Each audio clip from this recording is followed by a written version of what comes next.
For the number 8 storm chase of 2015, let's go up to the Black Hills of South Dakota. And for reasons I'll explain later on, I had to start this day in Albuquerque, New Mexico, and drive all day nonstop, getting to South Dakota just in time for this massive, nearly stationary, pretty good-looking supercell on radar. And not only that, but storm chasers were getting some outstanding photographs. In the end, this storm did not produce a tornado. It looked like it wanted to, but it did not. Maybe the low-level shear wasn't strong enough. But anyway, I decided to go west into the Black Hills and get a closer look.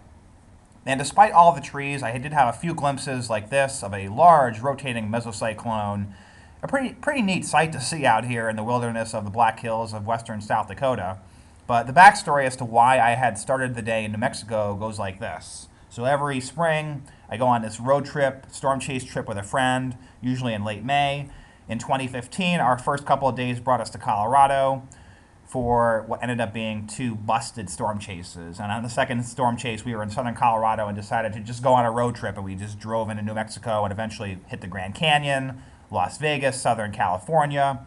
But in the process, we ended up missing on a string of actually what ended up being some good chase days, including the Canadian-Texas tornado. But in the end, as soon as the trip was over, I got back on the road and I went to the Black Hills for what ended up being my number 8 storm chase of 2015.